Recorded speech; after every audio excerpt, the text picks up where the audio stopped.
Welcome, everyone. Thank you so much for joining us today. Delighted to be with you here. I'm Megan Corrado. I'm the Director of Policy and Advocacy with the Alliance for Peacebuilding. A huge thank you to AFP's amazing learning and evidence team here, especially Jessica, who you heard from earlier, as well as Sarav and Shazia, and of course, our USAID colleagues for putting this event together. As I mentioned, I'm with AFP, and you heard a little bit about us this morning, but just for a quick background, we operate as a three-legged stool. We have our fabulous L&E team. I head up our policy and advocacy team, and we have a fantastic core group that addresses our membership. And in recent years, we've been making a concerted effort to break down the silos between our various teams, just as we've been working to break down silos between the humanitarian, development, and peacebuilding sectors. One key component that we've been working to address is to integrate considerations of faith actors and faith-based organizations into our policy work. We've realized this intention through critical collective exercises, such as working on the Global Fragility Act Coalition, as well as on our locally led peacebuilding working group, our PCVE working group, and other key field leading working groups. However, we still have work to do to ensure that interfaith considerations and the inclusion of faith actors are included in the development, implementation, and oversight of government, multilateral, and other donor laws, policies, and strategies. Like all elements of the peacebuilding field, we need more evidence about the need for and contributions of the interfaith community to inform our advocacy and ensure the creation of better laws and policies. The institution of new donor policies and strategies related to the HDP sectors does not guarantee that they will be successfully implemented. Additional steps are needed to operationalize these policies in a way that can increase the likelihood that they will achieve intended outcomes. However, an emerging body of evidence demonstrates that these policies must be developed in close consultation with diverse stakeholders, including women, youth, and faith actors, and other marginalized communities. They must also include these stakeholders as implementers of and participants in programs that relate to these policies, particularly at the local level. This plenary will explore the intersection of interfaith engagement in both policy and data, as well as the key barriers and best practices for the integration of faith actors in policy development and implementation. To walk us through these issues, we have an exceptional lineup of individuals with experience in donor governments, multilateral institutions, and the NGO space.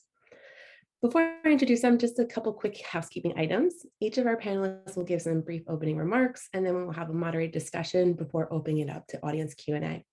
However, please do drop questions and comments into the chat at any point. We'll be monitoring it throughout and very much welcome audience engagement. With that, I'll kick off the introductions. First off is Austin Doler. He's a program analyst in the policy office of USAID's Bureau for Policy Planning and Learning. His portfolio primarily consists of issues in conflict and democracy, governance, and human rights space.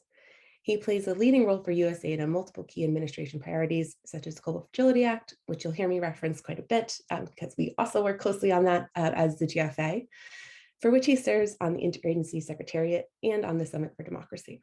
Prior to joining USAID, he held multiple roles in the think tank space, most recently as a visiting scholar at the Penn Biden Center for Diplomacy and Global Engagement, and before that as an Area Studies Fellow at the Center for European Policy Analysis.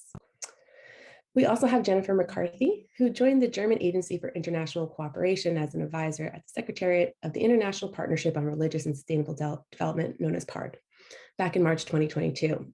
She is originally our neighbor from the north in Canada, but has lived, worked, and studied abroad since 2003, and has over 10 years of development experience, over half of which were with the Caritas Network. She has worked with NGOs in Afghanistan, Indonesia, and Burma, as well as the UK and Canada. Her postgraduate research, including her PhD, was conducted in northern Afghanistan. Her areas of expertise are gender equality, participation, resilience, and partnership. Within PARD, Jennifer facilitates the We Care and Sustaining Peace work streams and is also coordinating the organization of PARD's annual forum. Also joining us today is Bart Pans. He currently leads the policy and strategy team with the Peacebuilding Support Office of the UN Department of Political and Peacebuilding Affairs. Previously, he worked with the Dutch Foreign Service, covering a broad range of conflict situations, including in the Middle East and Africa. And I don't know who put this panel together, but I can't believe we have a Dutch national here just several days after the World Cup match, but he's a fabulous contributor, so I guess we'll take it. But in New York, Mr. Pons negotiated several Security Council resolutions, as well as GA resolutions, including on Afghanistan. As a regional advisor for the Syria crisis, he worked on strengthening the HDP nexus. In India and Bhutan, he helped to advance human rights and development. He started his career as a trade policy advisor for a multinational, advising on WTO and EU negotiations, as well as other trade issues. He also worked on strengthening the link between trade and development as an advisor for the European Commission in South Africa and a policy expert on the UN Conference on Trade and Development. Last but certainly not least is our dear colleague, Mary Rose O'Brien. She is the Senior Technical Advisor for Justice and Peacebuilding at Catholic Relief Services. She is responsible for leading strategy development in the field of justice and peacebuilding globally and providing technical leadership and advice to CRS's technical advisors and regional and country program teams to advance the delivery of high-quality programming to the poor and vulnerable. She has more than 15 years experience and has worked globally with organizations such as Oxfam, Religions for Peace, and ACTED, with a focus on the HEP nexus, interreligious cooperation, and conflict sensitivity.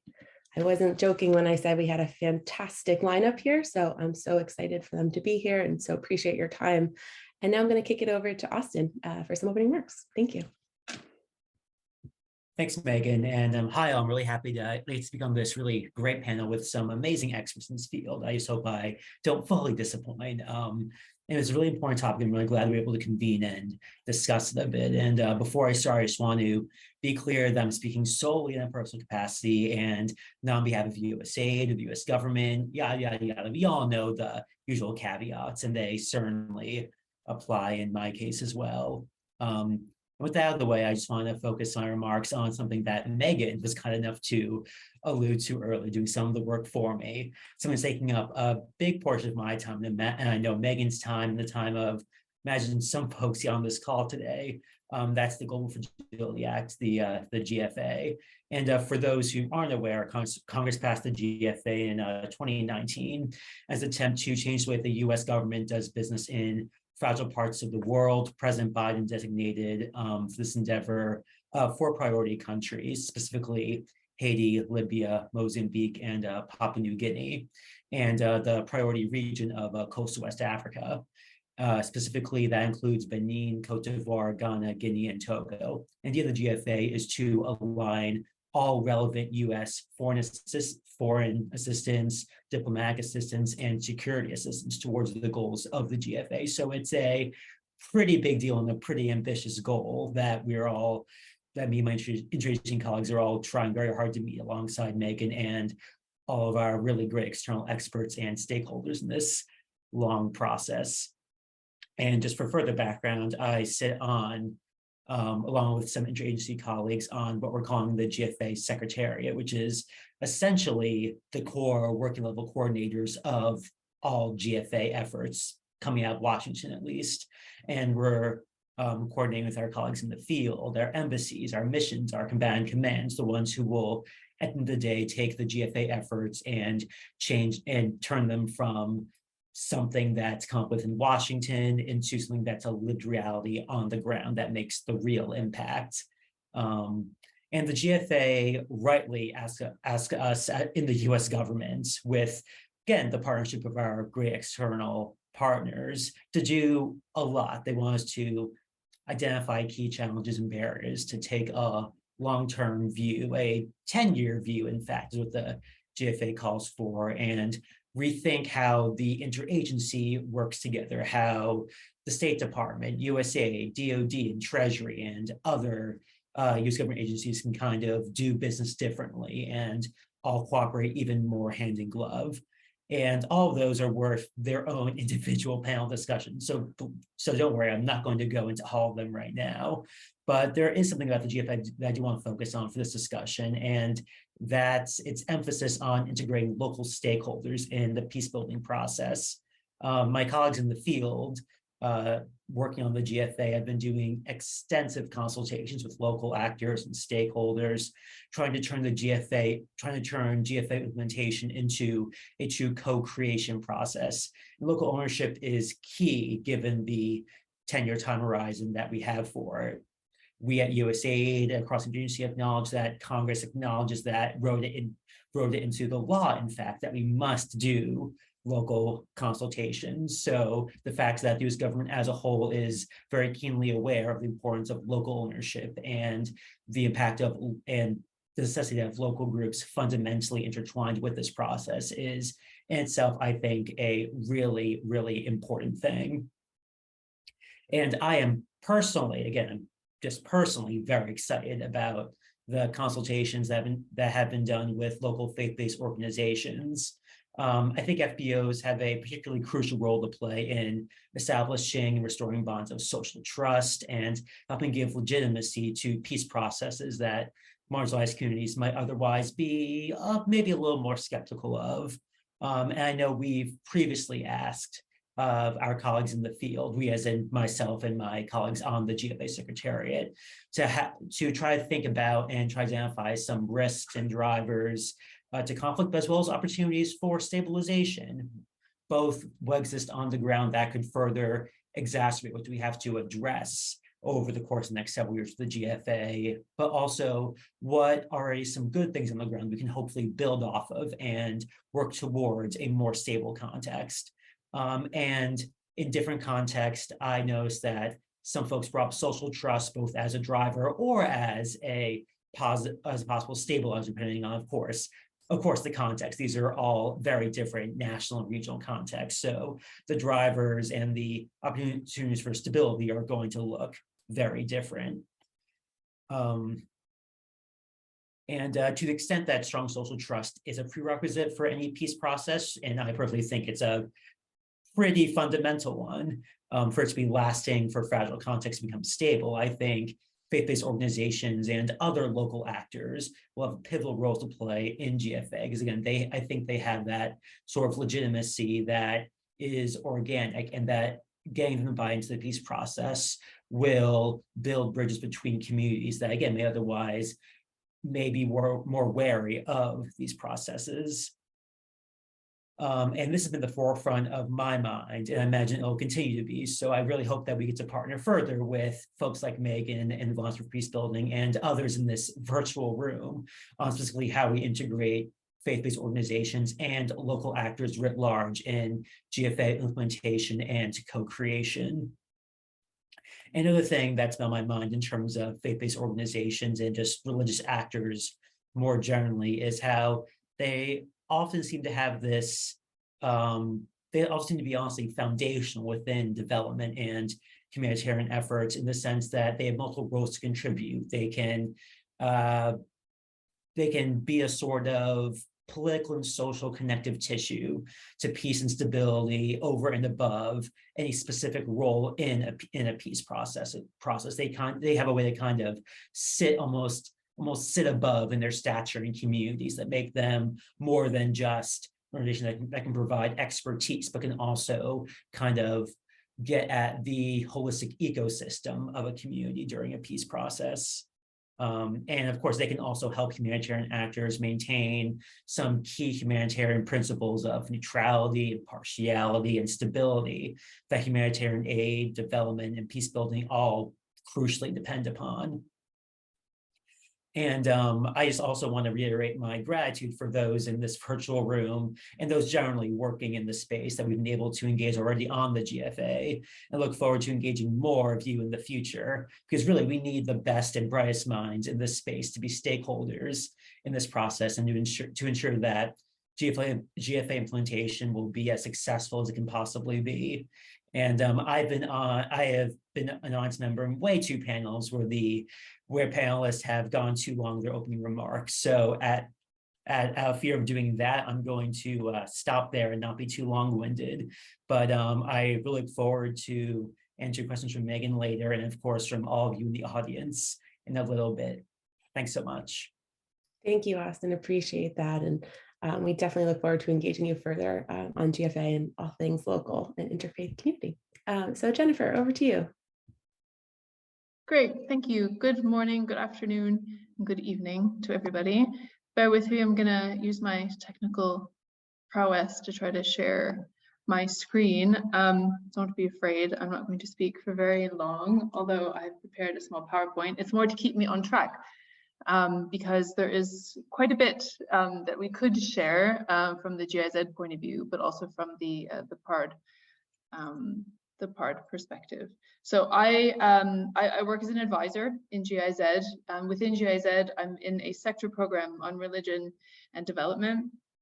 And specifically, I'm part of the Secretariat as Megan said, of the International Partnership on Religion and Sustainable Development. And I see that some of you in the room are PARD members. Hello to all of you. It's lovely to see you again. Thanks for coming along today. So today what I'm going to do for the next 5 minutes or so, I'm going to bring in a bit of the GIZ experience of working with religious and traditional actors in development cooperation. And I'll also draw on one specific piece of work we have that's come from the PARD membership, as PARD very much exists to leverage the experience and knowledge that lives within such a multi-stakeholder partnership. So this is just an overview of the points I'm going to cover very, very briefly.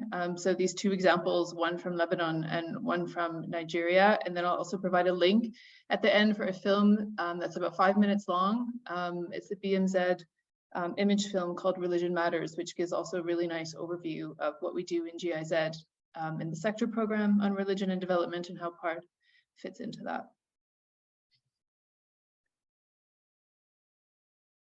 So what do we do on religion and development, or as we prefer to call it these days, international cooperation at GIZ? So GIZ, as some of you or most of you probably know, is commissioned by the BMZ, the German Ministry on International Development and Cooperation, to work on religion and sustainable development. And what we do is we aim to strengthen or deepen the integration of this topic within German development cooperation. We promote innovative project ideas and invest in those ideas. We connect with international experts. And as you now all know, as I just said, the International Partnership on Religion and Sustainable Development lives within this sector program at GIZ.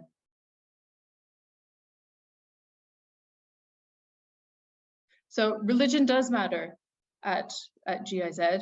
Here's a top level overview of how religion comes to bear or comes into the playing field at GIZ. It is really about cooperation with religious actors, recognizing that they offer an enormous potential and that the common shared values between different faiths and traditions are anchored really in fundamental values, shared fundamental values.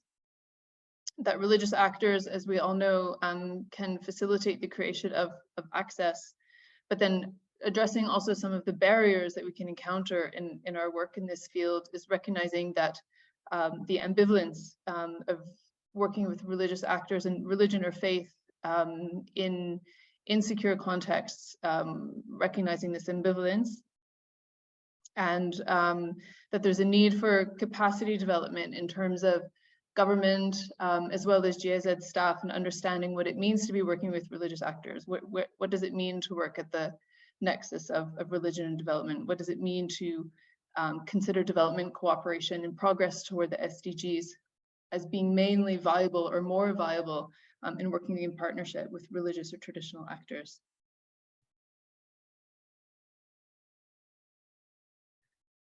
So I will come to the first example of two that I want to share. So GIZ has invested in 12 pilot projects over the past couple of years, where our program has intersected with existing programs in various countries that sometimes have already worked with faith-based organizations, and in some cases where they haven't, including in Ethiopia, Mauritania, Egypt, Indonesia, and also Lebanon. And it's the Lebanese example that I'll look at for a minute or so. So this is a project which involves the focus is on peaceful coexistence and on mobilizing interreligious youth leadership networks in one of the most vulnerable areas of Lebanon, and is a tripartite piece of work between GIZ's one of GIZ's project offices in Lebanon, our program, the sector program on religion and development, as well as a local partner called Relief and Reconciliation for Syria. Now, this work has taken place in Akka, which is, as many of you probably know, one of the most vulnerable regions in Lebanon, is hosting quite a high ratio of Syrian refugees, as well as existing Palestinian refugees who've been there in some cases now for a couple of generations. Some of the main challenges remain that there's been very little contact with and stereotypes about or animosity towards other religious communities. There tends to be quite a bit of separation between the Sunni, Orthodox, Maronite, and Alawite communities in that area. Our partner has been in the region for 10 years working on a number of peace projects. So the objectives of this work are to contribute to social cohesion, overcoming religious conflicts, and is really working with youth, 400 Lebanese and Syrian youth from the 4 religious groups in that area to build an interreligious youth network.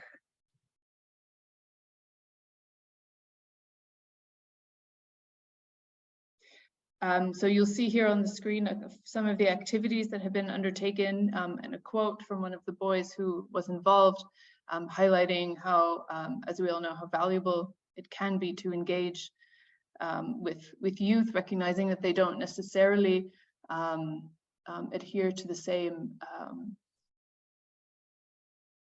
differences and are more willing to overcome these boundaries that we sometimes see as we get older.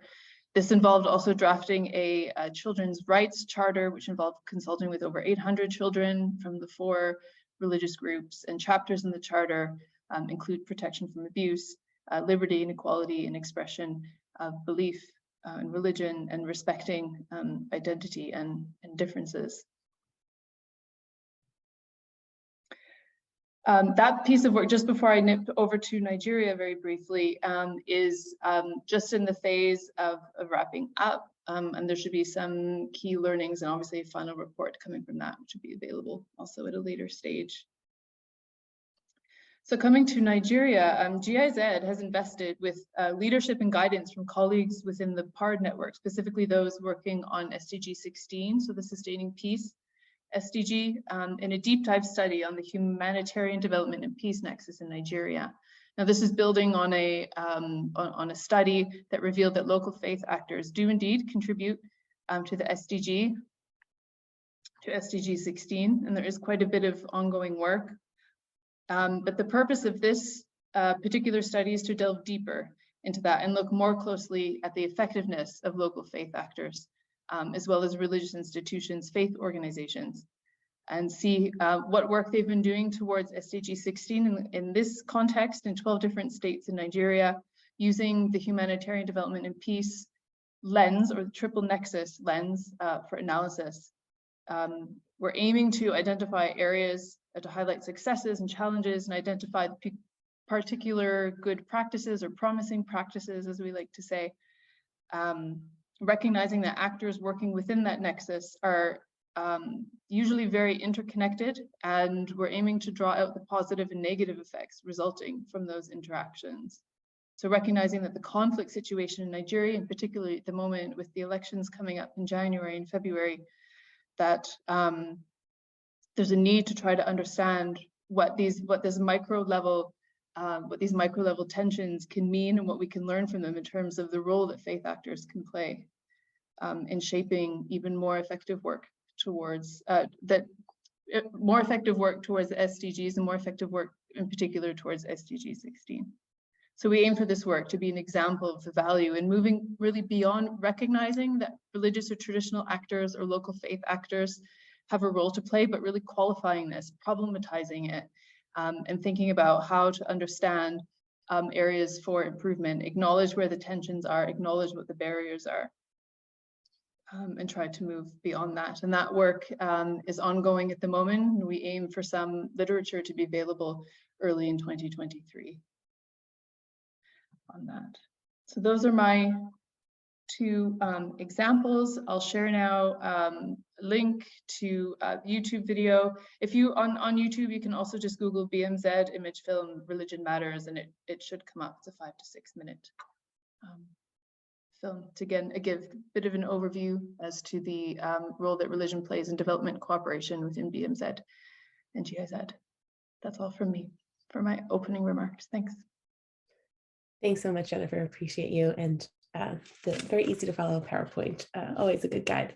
Bart, over to you. Would love to hear about what's going on at the UN PBSO. Yes, thank you, Megan, and thank you as well, of course, to the Alliance for Peacebuilding for inviting the UN Peacebuilding Support Office to be part of this panel discussion. Thanks as well to Austin and Jennifer for their remarks. I've picked up quite a few things that I didn't know yet, so that's always important, being part of a panel where one can also learn oneself. Yeah, quite a few things has been said already, and let me keep it crisp and concise from my side, the Peacebuilding Support Office. And make 3 points. I mean, from the perspective of the UN, of course, it's really important to emphasize that religious actors and faith-based organizations are in our approach an integral part of civil society and our inclusive approach to peace building. I mean, our approach is that an involvement of a wide range of representatives of civil society is absolutely key for achieving an inclusive and truly locally driven approach. I think that's really important, where faith-based organizations can play an important role. And that's also acknowledged in the UN system-wide community engagement guidelines on peace building and sustaining peace. These are guidelines that our office helped to establish and help to provide operational guidance to UN field presences on how to more effectively engage with civil society actors at the local level. And again, that also includes faith-based organizations. I think that's really key. I mean, it's about how the UN system at large leverages that kind of partnership locally. Yeah, and that brings me to my second point. What can we do to strengthen this kind of local peace building, of which faith-based organizations are often a component? Local peace building is, for our office, at least within the UN, very high on our priority list. And I really hope that the new agenda for peace, which is currently under development within the UN, and many of you will have heard of that, will also address this kind of importance for strengthening local peace building capacities. Just a general encouragement to all that are participating here. I mean, there's been a call to civil society organizations at large to contribute to the new agenda for peace. That call has been shared by the Department for Political and Peacebuilding Affairs, of which our office is a part. Yeah, we can contribute all kinds of ideas. So really an encouragement to all of you to come up with creative ways. I mean, the perspective is a 20, 30 year time lapse. What in that kind of period we need to change in our approach in terms of peace building. So if there are any suggestions, really welcome if you share them with DPPA. Yeah, just in general on local peace building, there's really momentum, and the General Assembly resolution on financing for peace building, which was adopted in September this year, really clearly recognizes that as well. Generally, I say, not necessarily faith-based organizations, but what it says is how important it is that there is adequate funding for local peace building and local level civil society, and that, of course, inclusive participation, including of women and youth, at all stages of peace building initiatives is really important. So in the development of projects, in the design, that kind of inclusive approach should already be visible. And I think also that could include faith-based organizations. From our side, I mean, as many of you probably know, we manage the Peace Building Fund as well, which is an important instrument in strengthening this kind of local peace building and providing support to civil society.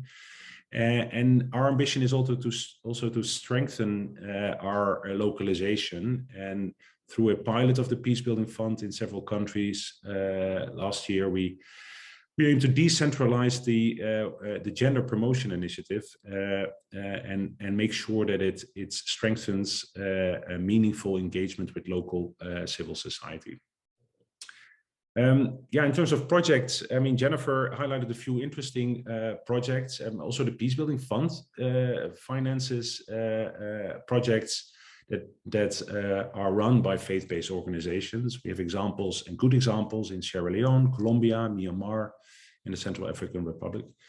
And also, yeah, through the Peace Building Commission, and as you all know, that's an intergovernmental advisory body which our office supports. We also continue to prioritize local peace building initiatives. That's a bit from our side what we're doing on local peace building. But I was very interested to hear from Jennifer as well, the term promising practices. I mean, For us, a big priority is learning, to really seek out best practices, examples, promising practices, whatever you want to call them, but also the worst practices. I think that is key for peace building. We really have to learn from our mistakes and successes. And I just want to highlight the thematic review on local peace building that we commissioned, and which shared a number of important lessons that are also, I think, relevant for faith-based organizations, including on how investing in local peace committees can help resolve local level conflicts, and how small grant facilities, again, the financing part, can really enable the trust between citizens and local government. I mean, Austin referred to social trust as an absolute prerequisite, and that's also the premises on which we within the Peacebuilding Support Office really develop our projects. So yeah, I think in general, that kind of like these lessons learned, they are being captured, and many who work in peace building are very familiar with the milestone UN World Bank Pathways for Peace report, which has its 5th anniversary next year. And that's basically really a good compilation of best practices examples.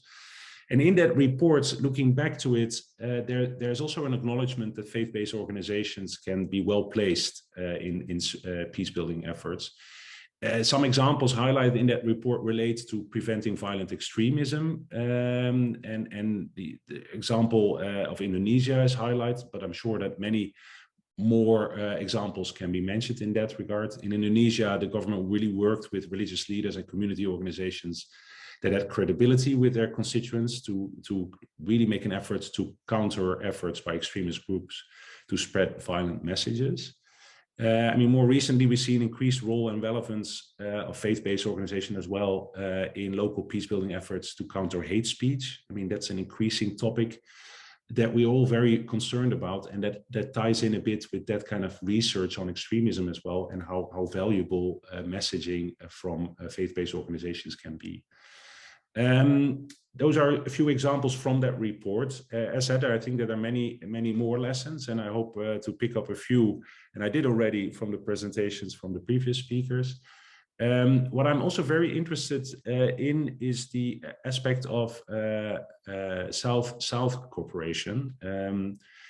And I'm very keen to learn a bit also from other panelists or people who are listening in, what opportunities you see for faith-based organizations to champion that kind of network building and sharing of experiences within the Global South. But that's a question, and of course there are already many questions that have been formulated, so I don't want to add to the pile, but that's a topic that from our office we are increasingly engaged on, and I'm keen to hear your perspectives on that. And that brings me to my conclusion. Yeah, I think if you look at, I mean, as I say, right, we approach faith-based organizations as part of civil society, and of course, any partnership with local civil society organizations is really based on their safety, both online and offline. And a big concern, of course, for the UN as well, is that in many countries you see civic space under increasing pressure. And I think that really speaks to what we all need to be engaged on, is a really strong advocacy for the protection of their spaces to operate. And that applies for civil society at large, but also for faith-based organizations. So I think, yeah, that's a responsibility we all have, and we need to continue to work hard on. Again, and let me end with that, the new agenda for peace. I really encourage you all to provide input in that. And I thank you very much for your attention. And I'm very interested to pick up on any questions people have and hope to answer them on behalf of the Peacebuilding Support Office. Thank you. Thanks so much, Bar. I really appreciate those remarks, and especially highlighting a couple of key things like resources and providing direct funding to these local organizations is absolutely critical to success. So thanks so much, and we'll dig into that a little bit more as we move on. Mary Rose, over to you. Hi, thanks so much, Megan, and thank you so much for inviting me on this very important panel and very important topic, where we're recognizing the tremendous positive impact that faith actors can have and how that they can engage with the HDP nexus, but also recognizing that there are, unique needs and ways of working with faith actors. And, this discussion is important to think about how we can remove those barriers. So it's really interesting actually that CRS is on this panel because we're both a faith actor. We're a very large Catholic NGO, but we're also an implementer. And we come from one of our guiding principles at CRS is the principle of subsidiarity, where we believe that a higher level of government or an organization should not be performing any function or duty that could be handled more effectively at a lower level by people who are closer to the problem and have a better understanding of the issue. So what that means as CRS is that when we're engaging in programs, we're generally engaging with our national partners. As part of Caritas Internationalis, we partner in our various operating environments with our local and national Caritas partner. But we also partner with other religious groups. We partner with more localized CSOs. And we're also partnering with interreligious groups. For example, we've had some recent success with the Burundi Interfaith Network, implementing a USAID funded peacebuilding initiative that doesn't just look at peacebuilding, but also thinking about how we need to engage through economic empowerment with savings and loans initiatives. CRS's work is guided by Catholic social teaching's integral human development approach, which promotes an overall well-being through the holistic development of the whole person. That means we're leveraging cultural, economic, political, social, and spiritual assets. We believe that in order to empower women, men, girls, and boys to meet their basic needs in a sustainable way, that interventions must address the complex drivers of poverty. So we really see this as a three-pronged approach, which is very much aligned with the HDP nexus, because as we're trying to cultivate just and peace societies, we're engaging our peace-building programming. As we work to save lives and alleviate suffering, we're doing through humanitarian initiatives. And to end poverty, hunger, and preventable diseases, we're working through development programs. We believe that layered, sequenced, and holistic programming responds to shocks with life-saving rapid assistance where it is most and when it is most needed, while supporting a dignified recovery in the face of unknown so that families can construct a foundation in which to build a future. And this links with our ongoing development and peace-building programs so that we can support communities to break the cycle of poverty, instability, violence, and exclusion so that they may live peacefully and resiliently in their new reality. Whether that means returning to their places of origin or returning and fully integrating into a new community. From our engagement in the Sahel Peace Initiative, we know that local and national organizations in the Sahel are often the first actors that people turn to for humanitarian assistance. They are more likely to have the firsthand knowledge of the context, trust of affected people, and personnel and facilities already in place and near to the crisis. In the Sahel, while external access to isolated urban populations may be impeded by insecure rural zones and roads targeted for attacks and IEDs, local organizations are already embedded in these communities, and they're able to act as first responders, and sometimes the only responders able to reach the most vulnerable communities. We know that the needs across the humanitarian development and peace nexus are really only best addressed when we do it in a collaboration of multiple actors, working together at different levels and across sectors. And this includes the richness that is offered by working with faith-based organizations. CRS advocates to donors for holistic, coordinated, and adaptive responses, and actively participates in national clusters to collaborate synergistically with other implementers. We work closely with local partners to contribute to local capacities for self-sufficiency and to foster social cohesion. However, while it's important to engage local faith actors, it is just as important to think about how we engage them. All too often, we find that faith actors and interreligious organizations are instrumentalized, that they're engaged only after a development strategy has been developed and a programming strategy is underway, as a way to show that we're being inclusive and that we're engaging locally. We may know that there is exceptional power that faith-based organizations and faith leaders have to promote peace and reconciliation in their context. But are we fully embracing it when we don't engage them in the development of these programs and strategies? And are we truly treating them as partners?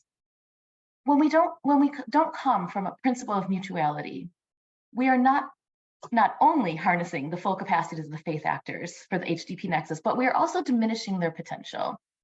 We are not providing them with a full opportunity to shape the agenda appropriate to their context, but we also risk taking away some of their legitimacy within their communities if they are seen as solely objects of an outside strategy.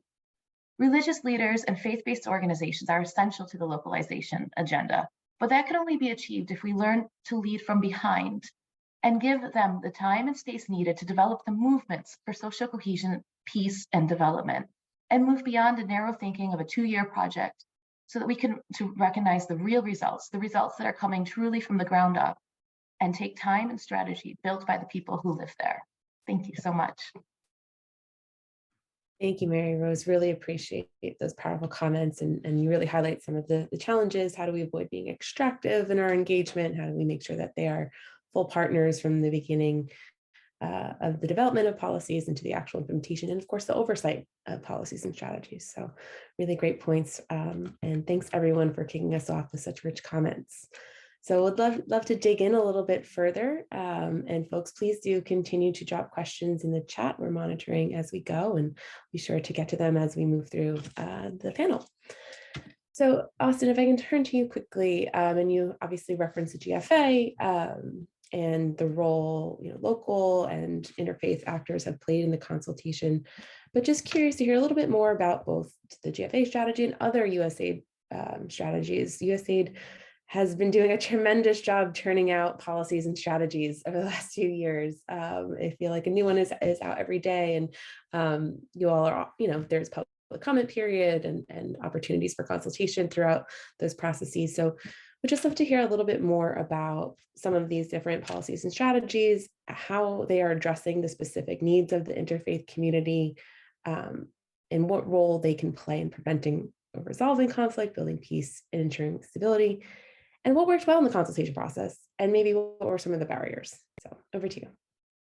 Sure, thanks, Megan. Just to talk specifically about some, whether it needs to be policies or policies that specifically address the interreligious community. I mean, I personally, like, what comes first to my mind is in 2013, this is a USAID policy, the US government strategy on religious leaders and faith community engagement. And it had 3 main objectives.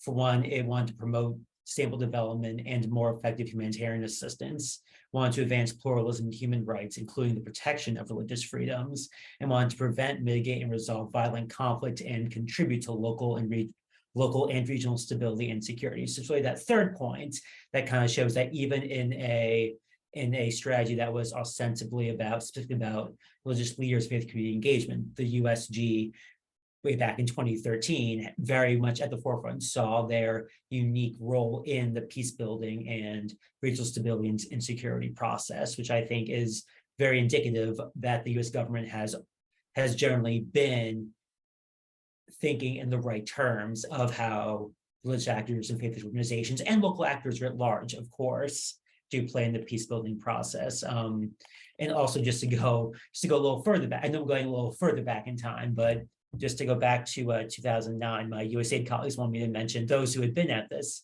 longer than I have, wanted me to mention that there's a 2009 religion, conflict, and peace building toolkit that USAID came out with. Of course, a toolkit is different from a policy or a strategy. It's very practitioner oriented. It's more of a guidepost for implementation than a policy, which is more so a larger, more high level view of like statements and goals to achieve. But I think it is still indicative of how I think, even though it may be a little dated, it is indicative that USAID has for a long time saw religion, saw peace building as intertwined with local and some faith-based actors. And now, since you allude to the GFA, I do want to go back to that for a minute and talk about the U.S. strategy to prevent conflict and promote stability. The SPCPS is its fun tongue twister acronym. And for those who aren't aware, that's the wider U.S. government strategy that accompanies the GFA, essentially born out of the Global Fragility Act. And I really want to highlight one of the SPCPS's explicit objectives, which is I'm going to quote directly from the strategy for just a second, so bear with me, to strengthen local civil society and private sector networks, inclusive of women, youth, and members of faith-based communities and marginalized groups, in order to meaningfully participate in conflict prevention, governmental reform, and peace-building efforts. And so I personally see and read that explicit call out of faith-based communities in the SPCPS as a signal of their importance in the peace-building process, and how crucial we, both in the US government, but how in turn those our external stakeholders really understand the role of faith-based and other local actors to be in this peace-building process, and the role they will play in the coming years in order to make the GFA a success in its implementation. And while I'm here, I also feel obligated to put a plug in for another USAID policy that we're hoping to put out soon. We have our draft policy, a fairly long title. It's called Building Bridges and Development, a policy on engaging faith-based and community partners. The draft of this policy was just put up for public comment a few days ago, and I believe it's out for public comment until the 11th. If folks may need to do your own due diligence and fact check me on that, but I believe it's at least so for public comment for another few days, and just really encourage folks who are really ensconced in this intersection of faith-based organizations and peace building to make sure that you all feel that this policy is going to reflect as best as they can the role of our faith-based community partners, and particularly the role of the construction of peace and developments, because honestly, these policies are really greatly enhanced by the input of our expert partners and stakeholders. And to the extent that they become guideposts for the field, and when they actually implement our programs, they will be looking at these to kind of like be their guiding north stars. These do have a real impact on the ground. So we'd really encourage you all to take a look and input where your canvas bandwidth allows. And in terms of what worked well in the consultation process, I'm going to largely defer to my colleagues in the field. Unfortunately, as someone who's based in Washington, I don't personally do as much engagement with faith-based organizations and local partners directly as I would personally like, maybe in my next role, but that's not where I sit for now. And especially towards terms of GFA, it is really a field-driven process. But I do know that my field colleagues have been engaging, like I said, faith-based organizations or local actors throughout their extensive consultations, and I at the very least haven't heard that things have gone poorly. So I think the very active being on the ground and making faith-based organizations, other local actors at the forefront, and really believing that what you're doing is a co-creative process is just really fundamental to making it a success. So I think I'll stop there and turn it back over to you, Megan. Thanks, Austin. Well, I can tell you have engaged a number of faith actors within the GFA coalition. CRS is a member. Oh, we have yes, I was thinking. You're right. I misspoke. Just giving you a little credit. But we do have a ton of faith actors, and actually, the faith community was one of the first folks to join on to the GFA and help conceptualize what the law itself would actually look like. And so we have folks from Catholic, different denominations of Christianity, Jewish groups, Muslim, a whole array of diverse folks, which really, I think, helps strengthen the law and this new approach to the way U.S. conducts foreign policy. And I think they were a really important driver of getting the bill passed, and will hopefully be continued partners in its implementation moving forward. So Jennifer, I'd like to turn to you, and you highlighted some phenomenal programs. And so we'd just love to hear a little bit more about any challenges you faced, any barriers in consulting local actors, the faith community, and what worked well in sort of designing these programs, rolling them out, and what lessons can be learned in doing similar type programming moving forward. Thanks, Megan. I'm really sorry that I had to step out for a bit, but I'm really glad to be back to catch the last part of this webinar. So I think one of the biggest learnings for us in working on these pilot projects, and also working with PARD members on the various initiatives we have within the partnership, is to really recognize difference. So it's true that there's quite a lot of strength in moving forward when we have shared values across faiths, religions, or secular organizations. But it's also important to recognize difference and to recognize diversity. And I think one of the biggest stumbling blocks that we've come across is when assumptions are made that everybody's speaking the same language, that we all use the same vocabulary. It's important to pause and recognize when there is a language barrier, not necessarily in terms of different languages like English or Arabic, but for example, different vocabulary being used, what gender diversity means, what inclusion means, what development means, what cooperation means, for example. I think a lot of the challenges that we've faced have been born of those assumptions that have been made in the early stages. And it's not easy working in larger organizations when you're trying to follow all of the necessary protocol and jumping through all the hoops and passing through all of the red tape that you have to remember that the language that you get used to inside of your institution is largely not understood by partners, and is and indeed you probably don't really understand their language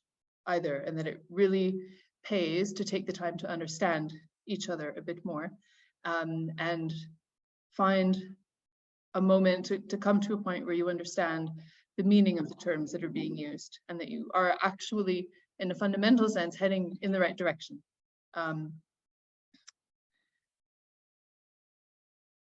Yes.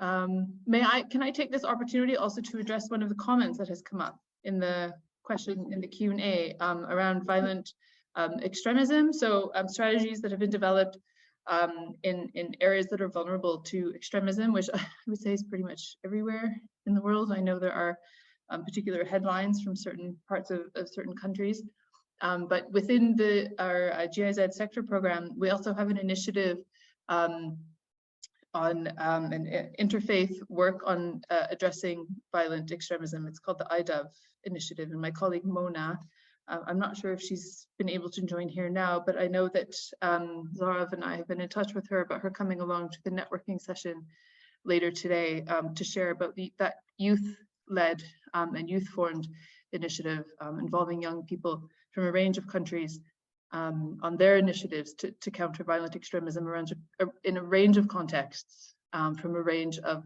faiths and traditions. So there is some really interesting work going on there, and I wouldn't feel comfortable enough to share specific examples from it, but I know that Mona will be around later, so do come along to the networking session later if you'd like to learn more about that. Thanks so much, Jennifer. And that actually raises a really good point that I'd like to direct to Bart. You know, the UN has the Global Counterterrorism Strategy currently under review. There's an opportunity to submit public comments. We'll drop that link here in the chat. So sort of similar question between that and other UN policies, you know, what's been working well in addressing issues surrounding faith? How have you all been trying to incorporate perspectives of interfaith actors, and what barriers have you addressed?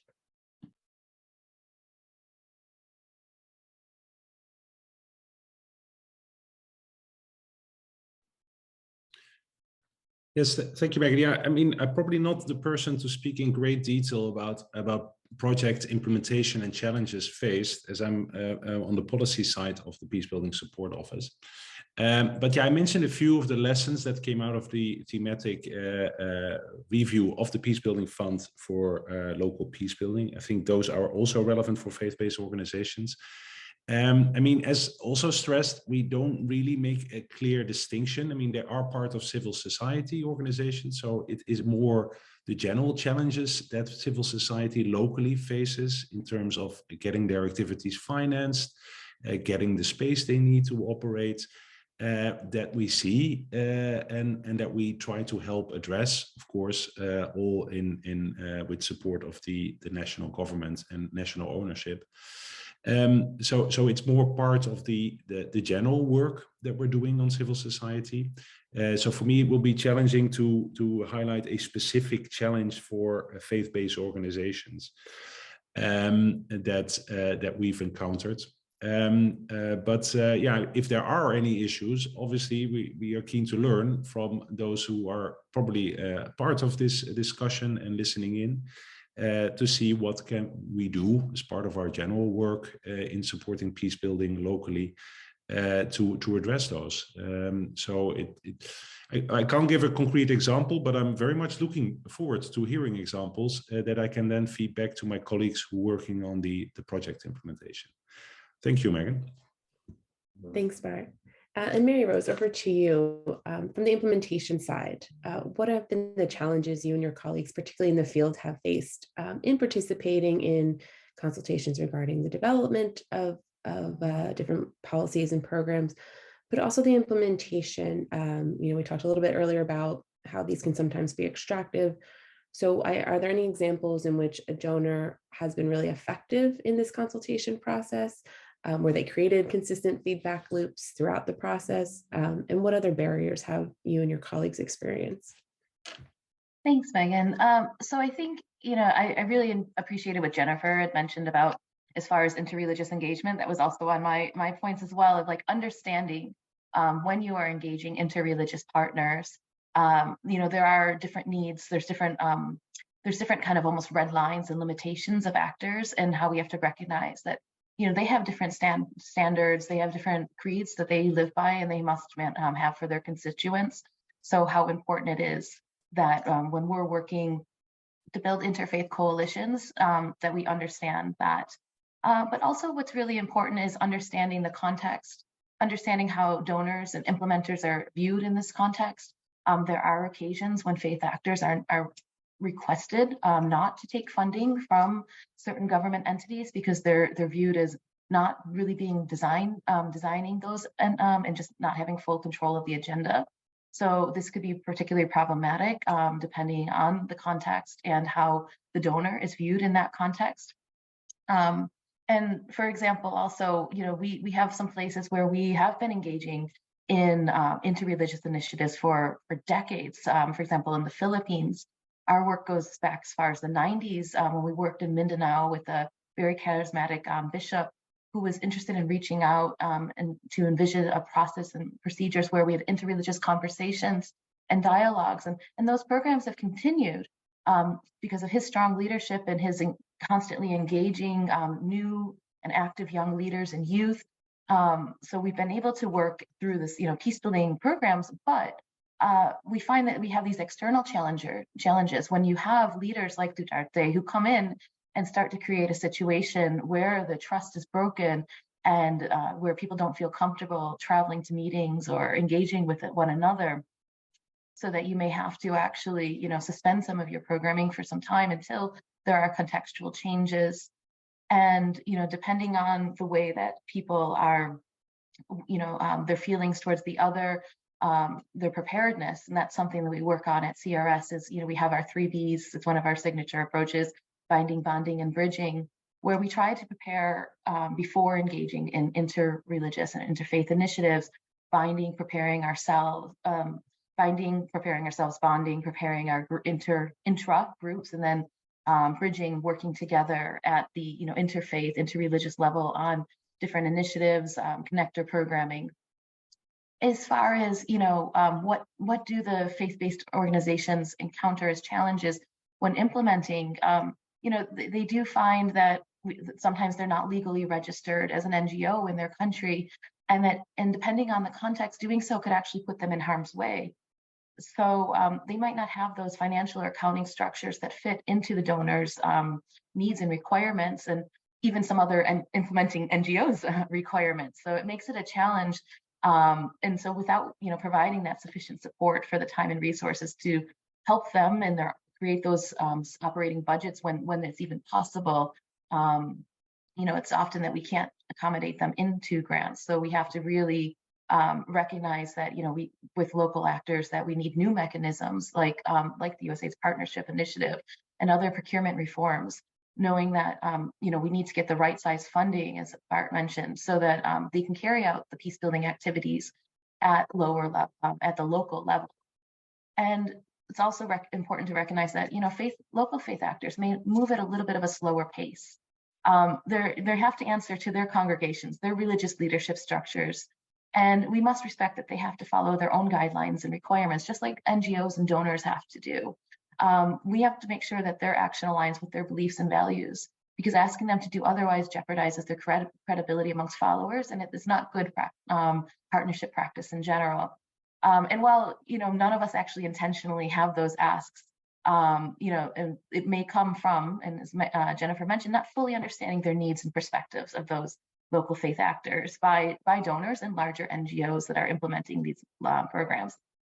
So that's why we need to engage them in the planning stages, and why this is so critical, this discussion today, so that we can really have the center of gravity for designing, planning, and implementing response strategies at the local level itself.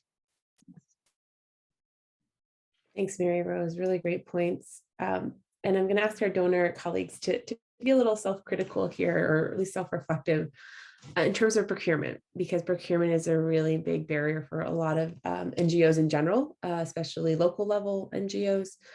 So, what do you see as the key procurement barriers?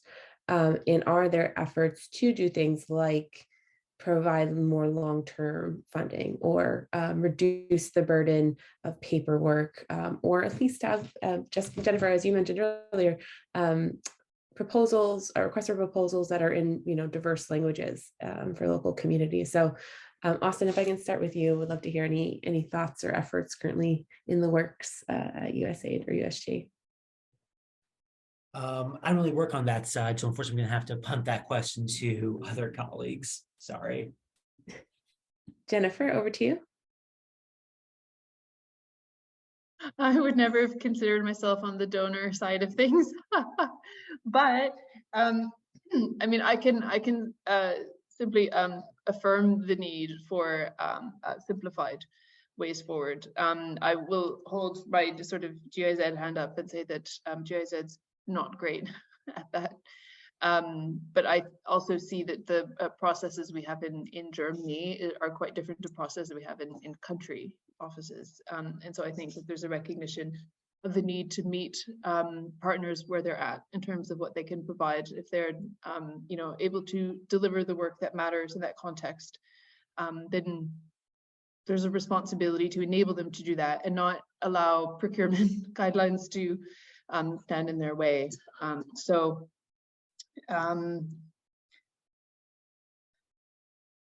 Yeah, sorry, I need to reflect on that, I guess, for another minute or so. You can circle back to me if anyone else has anything more valuable to share. And Bart, I know you work on the policy side, but are there general challenges you see in providing funding to local groups, or are there policy efforts to make the procurement processes easier for local and faith-based groups?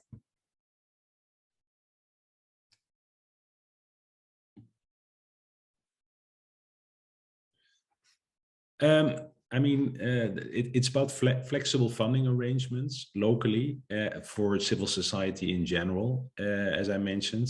So yeah, that also applies to faith-based organizations.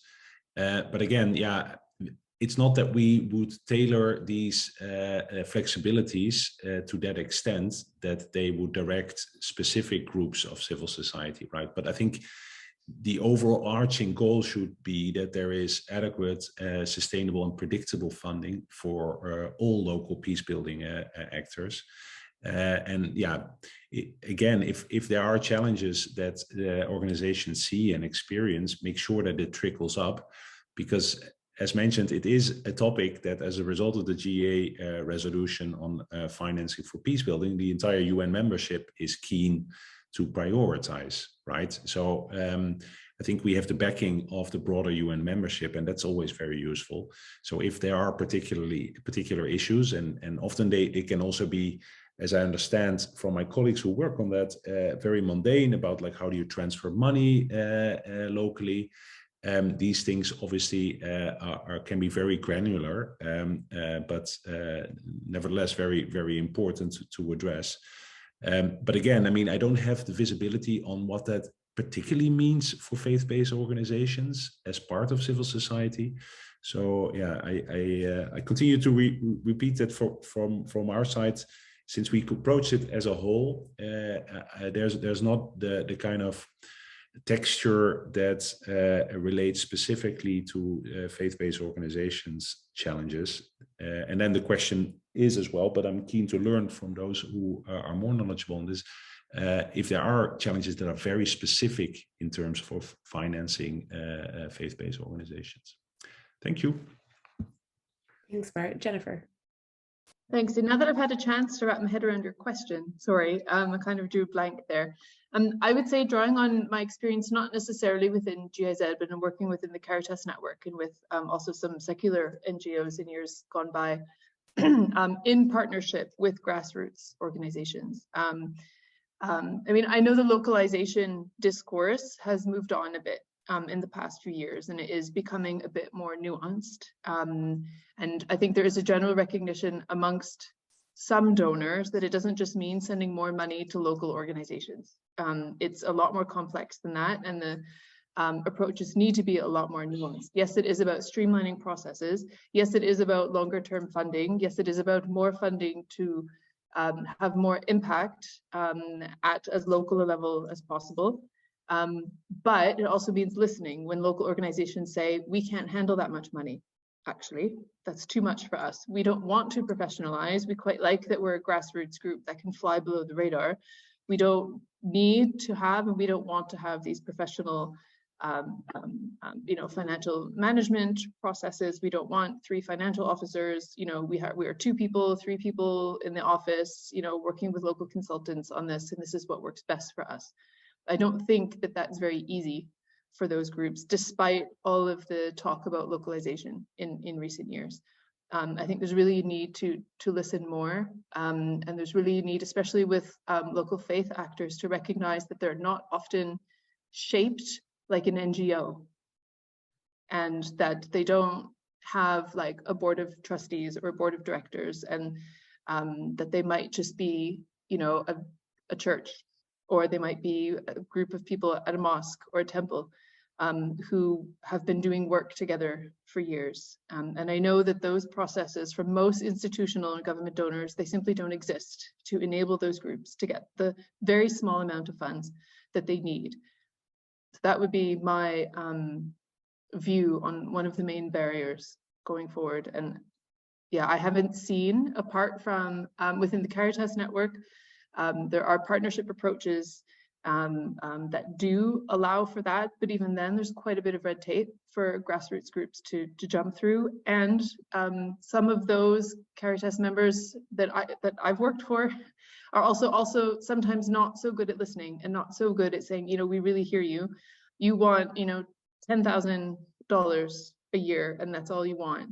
But we have this budget that we need to spend. So, could you scale up? And they would say no. And then we say, oh, well, the administrative costs to us to administer that grant are almost as much as the grant itself. So we would prefer to go with a partner who can absorb a bit more money.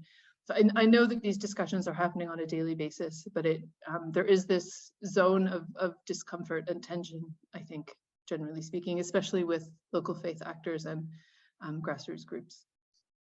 Thanks. Yeah, really fantastic points.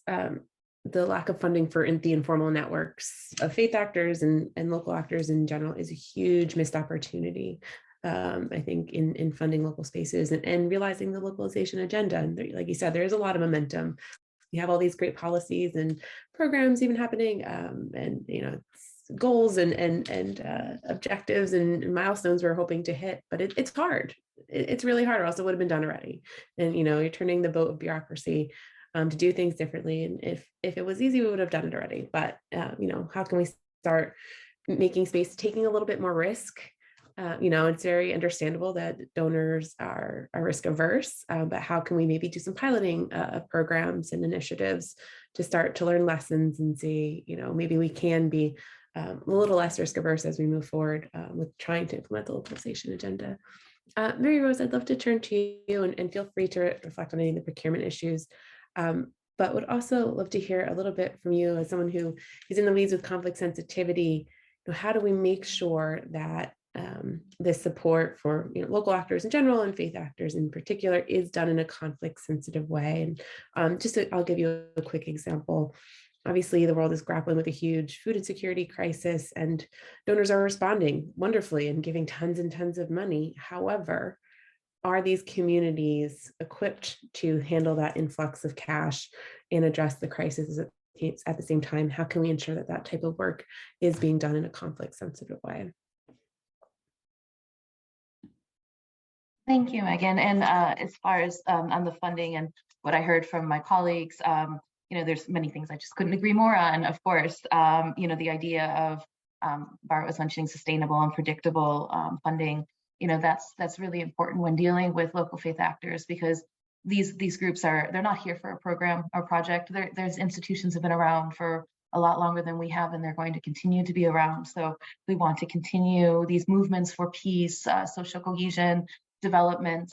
We do need that sustainable and predictable funding. The discussion of flexible funding is exceptionally important, not just actually for faith-based actors, but for, if we're thinking about the HDP nexus overall. I was in Myanmar. I was working for a program in Myanmar when the coup happened, and I was on an HDP program, and it was very important for us to easily be able to switch our programming around to meet the different needs, meet the new humanitarian needs that arose, but also to continue working on the essential development initiatives and social cohesion, so that different factors that were being exacerbated by the realities of the coup didn't actually become new conflicts amongst communities. So flexible funding is also important for all aspects of, I think, our type of HDP programming, and trying to find ways that we can engage, as Jennifer was saying, like not overburdening our partners is very important, and trying to find that mechanism either potentially through other organizations that can support and mentor, and provide that. What also CRS has the principle of accompaniment, going together with them, working with them, and not leading from the front of them, but working with them for what they need and supporting what they ask for, not what we deem that they need. So I think these are very important, is talking about that approaches. Now, from a conflict sensitivity approach, I think it's really important that, as we talked about earlier about the instrumentalization of our faith actors, we would actually be putting them in jeopardy when they are not viewed as actually owning the programs that they're running. That these are not, if they're viewed as being actors of third parties, this is something that puts them in risk. Very often, we're in a rush for certain levels of momentum to occur during programming, without really taking the time to build up those networks of trust, those opportunities for buy-in. And that also is something that puts our faith actors at risk when we're trying to get them to move too fast, when we haven't really built the ground level that is absolutely necessary for them to act. We're setting them up for failure, and without being flexible in programming, and knowing when there needs to be switches to the context, not recognizing how important it is for us to continually reflect on the context, do conflict sensitivity analyses, so that we can be adaptable in our programming to changing circumstances. I think that what we see for conflict sensitivity in general programming is just as applicable for local actors, but the challenge is the local actors might not have the security backups that we do as large-scale NGOs, as the U.S. government. When there's a crisis in a country, it's very easy for international NGOs to leave. It's very easy for donors to leave, but those local community actors are there. They're staying. So that's why it's so important that they really do have full ownership of the programming and the planning, so that they're not, they're able to make sure that they don't put themselves in situations, they're not put in themselves in situations that they cannot actually get out of. Just my 2 cents. Yeah, no, thanks so much. I'd love to hear a little bit about, I know some of you have focused in the past on gender and other issues. So Jennifer, maybe if I could turn back to you and your experience, what lessons are there from engaging women and youth actors, not specifically faith actors, that can be applied to engaging the youth and interfaith communities, again, in policy development and implementation and oversight and programming, and making sure that they are empowered, their capacity is strengthened, and we can create really great partnerships with them. I can keep this very, very brief. Building on what Mary Rose was saying about conflict sensitivity, I mean, this really gets to the heart of it. It's listening, and listening very early on. So not coming to the table with an idea that's preconceived, but coming to the table with a question, and listening to the answer, developing the idea together. And I think this is something that most of us here are very familiar with, and hopefully also very well practiced at, this idea of co-creation and accompaniment, as Mary Rose said. I think that this is, really the only way forward. Come back to the point again about different vocabulary and sharing or learning about each other's language. So gender, having, diverse concept of gender, being open also about the thresholds of who's youth and who's not youth, and making sure that you recognize also the intersectionality of these different ways of breaking groups up, so that recognizing that being a woman doesn't mean the same thing everywhere, and obviously there are overlapping and intersecting forms of self-identity there.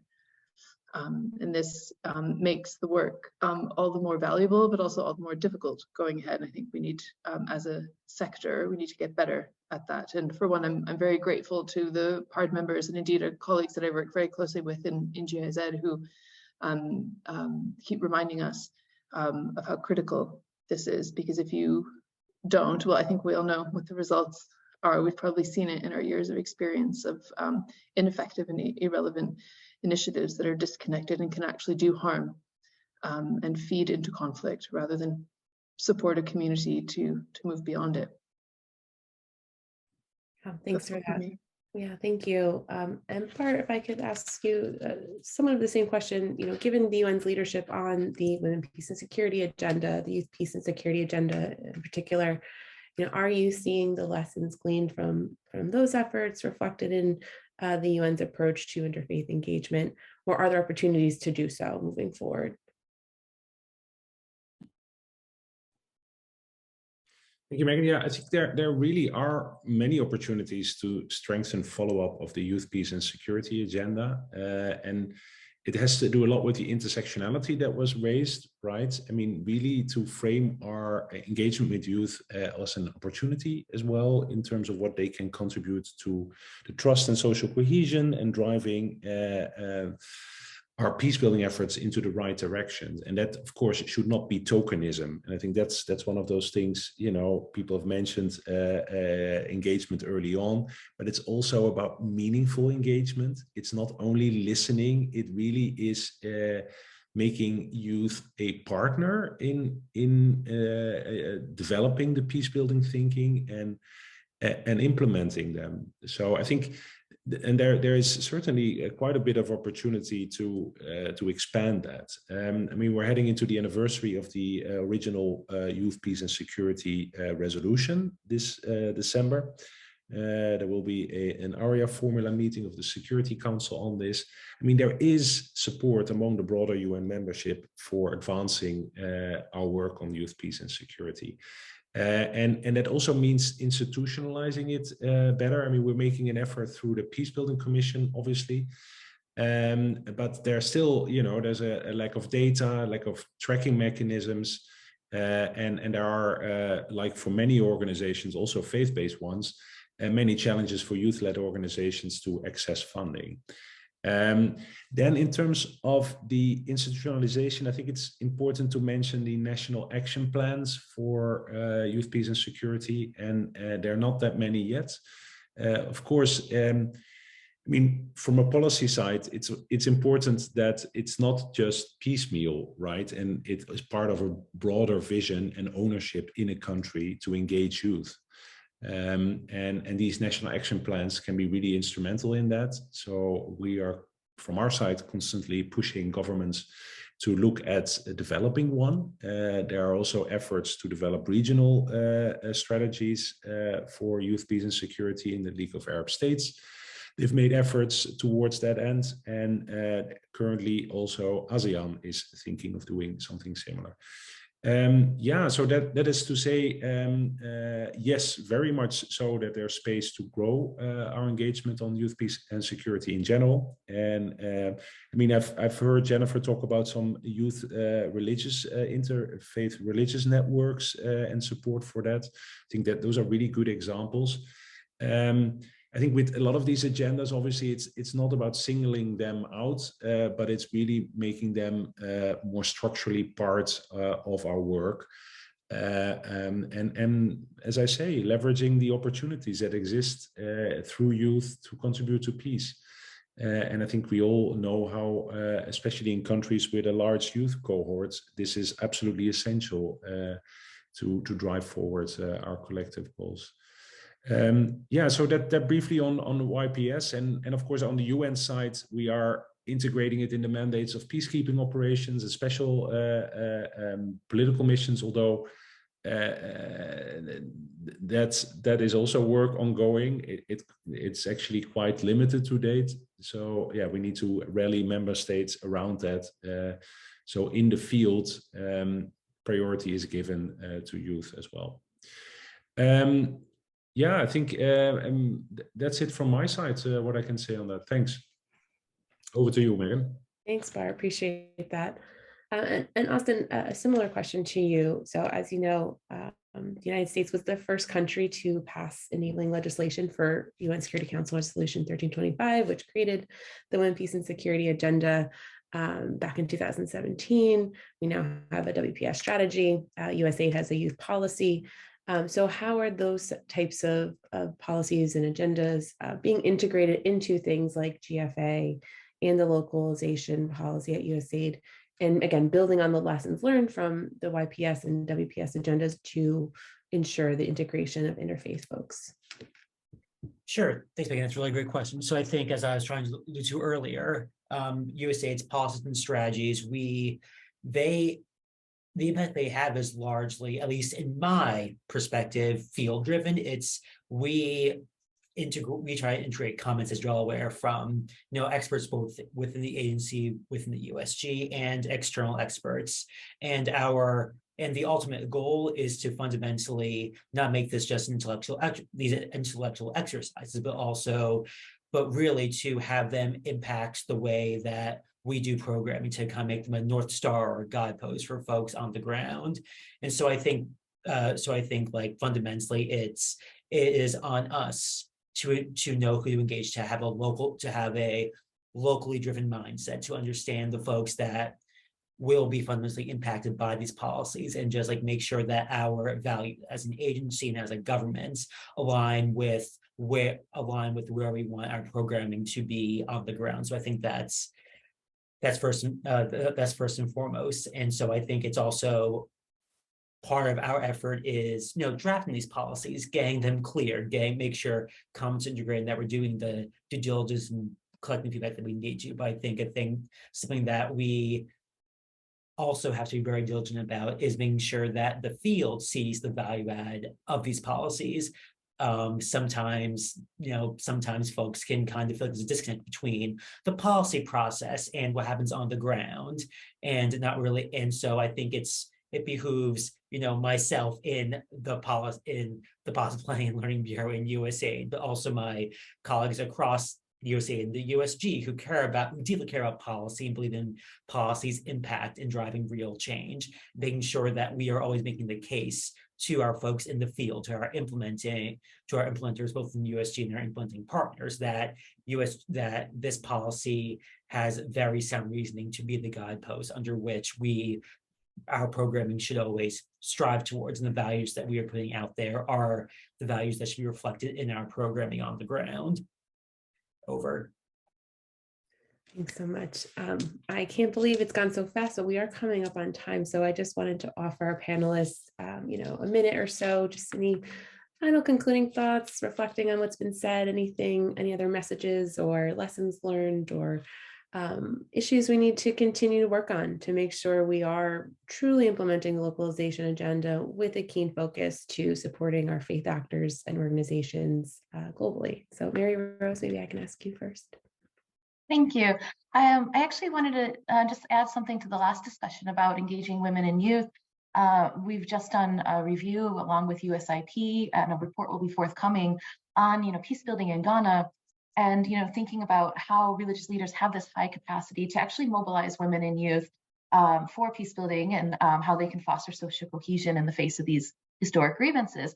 But we also don't want to think about religious leaders only. We want to think about how religious leaders can act together. So we found that if they're systematically developing a 360-degree inclusive mobilization strategies that stress partnership, rather than replacement of power structures, for religious leaders to strategically engage and partner with civic leaders and associations, because this lends credibility to religious leaders who may be misconstrued as harboring evangelization. And it's also demonstrating that we're collectively and collaborating, engaging one another, and engaging secular institutions. So just that quick note on that, it's not, we don't want to think about engaging faith leaders in a vacuum, but rather, thinking of it as a whole systems approach. Thanks, Mary Rose. Yeah, really critical point. Jennifer, any concluding thoughts? Just the importance of partnership, I think, in all of this. So trying to grapple with the different layers and intersecting issues and challenges. And I think that it's kind of a plug for PARD, really, that a multi-stakeholder partnership that brings in the very diverse viewpoints of not only a very diverse range of faith, religious, or traditional actors, but also governments, academics, and multilateral entities, really is a very valuable space going forward, where we can all look at each other in the eye around the same level. There are no hierarchies. It's a true partnership. And I really feel like those spaces matter. Yeah, that's all. Thanks, Jennifer. Yeah, absolutely. Really critical. Bart, over to you. All right. Yeah, so much has been said already. So I wonder what we can add to this. But yeah, very much support what Mary Rose mentioned about a holistic approach. I mean, it ties in with what I mentioned, is really looking at civil society at large, of which faith-based organizations are a part. Yeah, and to seek really particular opportunities that faith-based organizations offer in particular settings. And I think that is a responsibility we all have, right? It's about really ensuring the right complementarities. There's so many actors doing important peace building work, but yeah, we need to make sure that all the capacities that are there in the field, and the knowledge and know-how and the networks that exist, because obviously faith-based organizations have networks that possibly other NGOs do not have. Yeah, that's we look at this in a holistic way, as Mary Rose mentioned, is okay, which organizations are best suited to contribute to this kind of more comprehensive approach. So yeah, that's as a general point for me. I want to come back on the South cooperation, really an encouragement to pass on learning also between faith-based organizations in the global South. So if there are particular challenges, I mean, Jennifer mentioned a few, I really picked up on those, what it means for a lot of faith-based organizations that are still dissimilar from traditional NGO structures. But yeah, how do you deal with these challenges? That kind of like knowledge, if it flows between countries in the global South, I think will be very valuable to really break this kind of narrative of lessons coming from the global North to the global South. And I mean, a lot of countries affected by conflict can teach each other quite a bit in how to best get out of it and create sustainable peace. So that again is an encouragement. South cooperation. Yeah, and then finally, I keep on promoting it, but the new Agenda for Peace on Twitter, the Undersecretary General for the Department for Political and Peacebuilding Affairs announced this call to civil society organizations. It's basically an email address where you can send your ideas to. So really be creative and contribute to that. I think it's a vision that will bring the UN and the UN membership together around the peace-building challenges and the prevention challenges of the next 20 to 30 years. So it's really a great opportunity to feed our thinking into that. With that, I thank you again, Megan, for having me in this panel. Thank you, Bart. Yes. So 2 call to actions I'm getting from your remarks. 1, contribute to the new agenda for peace. It's an opportunity. Take it. It's not hard. Even if it's a sentence, it's a paragraph, it's a treatise. It's important for us all to be active participants in this setting the new agenda. So we're all at AFP really excited for the opportunity. And I did see the Twitter video this very ridiculously early hour this morning, but I'm so excited to contribute. And 2, a call to action to our donor friends, and not just governments, multilaterals, but our philanthropic friends, to start supporting that network to network engagement, promoting that learning in the global South, understanding the complexities and nuances of each particular situation and community and faith, but how can we learn those lessons and share and move forward in creating a community of collaboration moving forward. This is the Evidence Summit. This is about learning. So really, really important to share those lessons. Austin, our USA partner, you get the last word. Well, I don't really have much more to say other than thanks again, Megan, for putting this really important panel. Again, my own personal action item, call to action, whatever you want to call it, is to, if the bandwidth, look at the USA draft policy that I put in the chat that's out for public comment. Again, the contributions of you all, our external partners and experts, is hugely valuable. And yeah, I really hope to work with all of you on localization agenda, the GFA, and everything else under the sun in the near future. Thanks again.